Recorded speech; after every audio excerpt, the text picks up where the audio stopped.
શું તમે જાણો છો એક બીલીપત્રથી ભોળેનાથ કેમ પ્રસન્ન થાય છે? જાણો બીલીપત્રનું અદ્ભુત મહાત્મ્ય અને શાસ્ત્રીય રહસ્ય. શાસ્ત્રમાં વર્ણન મુજબ મહાદેવજીના પરસેવાના બિંદુ પૃથ્વી ઉપર પડ્યા. તેમાંથી બીલીપત્રનું ઝાડ ઉત્પન્ન થયું. આથી તે મહાદેવજીનું અભિન્ન અંગ બની ગયું. તમામ દેવતાઓ મહાદેવજીને પ્રસન્ન કરવા માટે બીલીપત્ર અર્પણ કરીને પૂજા કરે છે. કહેવાય છે કે ત્રણેય લોકના તમામ તીર્થ બીલીના મૂળમાં નિવાસ કરે છે. સમગ્ર ભારતમાં બીલીના ઝાડ જોવા મળે છે. શ્રાવણમાં દરરોજ શિવની પૂજા કરવાની પરંપરા છે. એવું માનવામાં આવે છે કે આ મહિનામાં કરવામાં આવતી પૂજાથી ભક્તોની મનોકામનાઓ પૂર્ણ થાય છે.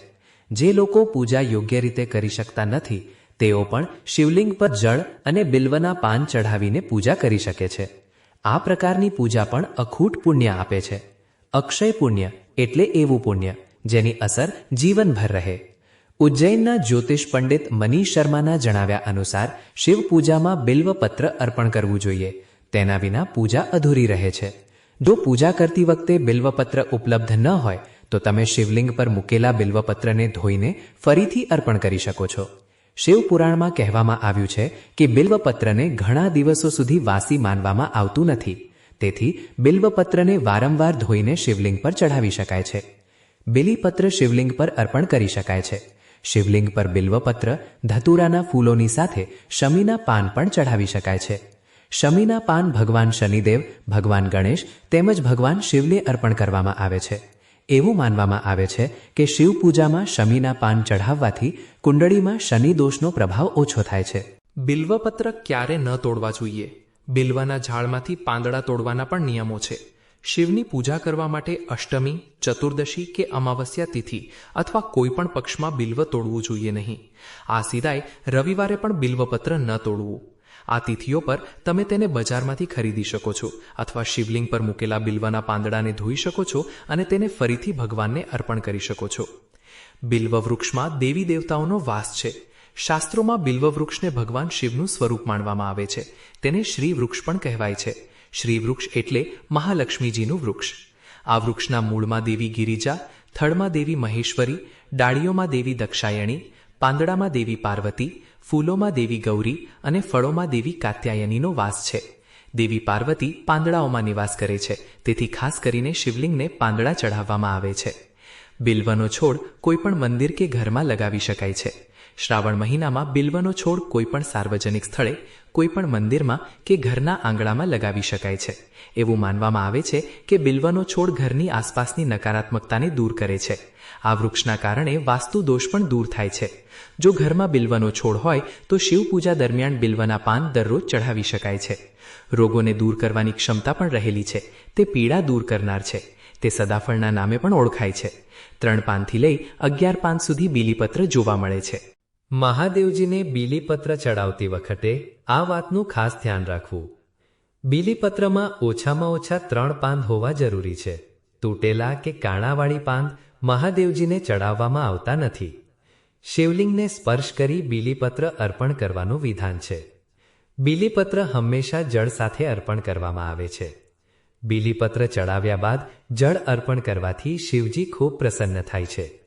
શિવજીએ વિષ ધારણ કરેલું તે પીડામાંથી મુક્તિ મેળવવા શિવજીને મસ્તક પર બીલીપત્ર અને શીતળ જળ ચડાવવામાં આવે છે. આ બંને ચડાવવાથી શરીરની પીડા દૂર થાય છે.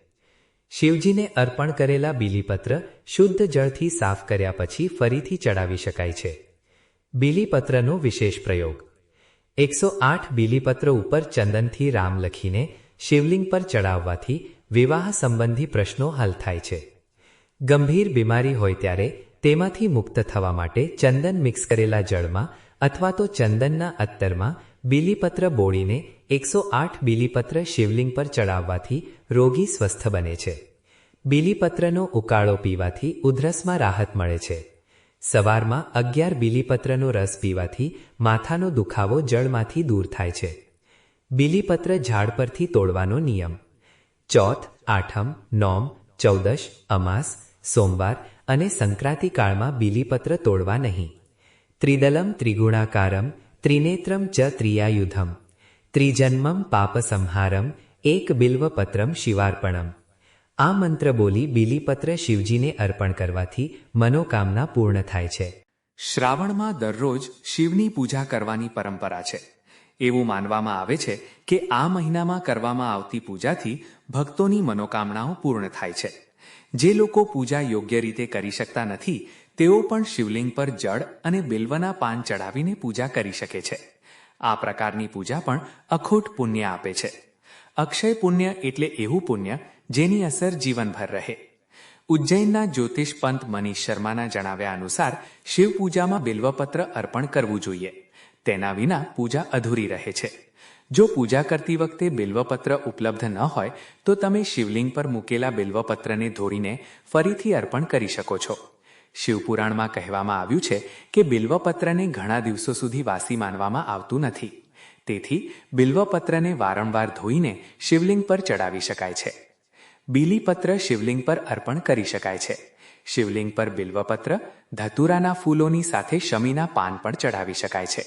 શમીના પાન ભગવાન શનિદેવ, ભગવાન ગણેશ તેમજ ભગવાન શિવને અર્પણ કરવામાં આવે છે.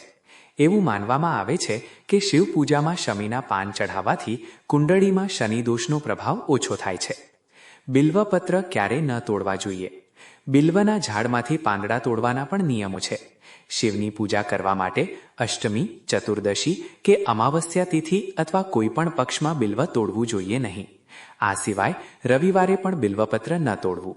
આ તિથિઓ પર તમે તેને બજારમાંથી ખરીદી શકો છો અથવા શિવલિંગ પર મૂકેલા બિલ્વના પાંદડાને ધોઈ શકો છો અને તેને ફરીથી ભગવાનને અર્પણ કરી શકો છો. બિલ્વ વૃક્ષમાં દેવી દેવતાઓનો વાસ છે. શાસ્ત્રોમાં બિલ્વ વૃક્ષને ભગવાન શિવનું સ્વરૂપ માનવામાં આવે છે. તેને શ્રી વૃક્ષ પણ કહેવાય છે. શ્રી વૃક્ષ એટલે મહાલક્ષ્મીજીનું વૃક્ષ. આ વૃક્ષના મૂળમાં દેવી ગિરિજા, થડમાં દેવી મહેશ્વરી, ડાળીઓમાં દેવી દક્ષાયણી, પાંદડામાં દેવી પાર્વતી, ફૂરોમાં દેવી ગૌરી અને ફળોમાં દેવી કાત્યાયનીનો વાસ છે. દેવી પાર્વતી પાંદડાઓમાં નિવાસ કરે છે. તેથી ખાસ કરીને શિવલિંગને પાંદડા ચઢાવવામાં આવે છે.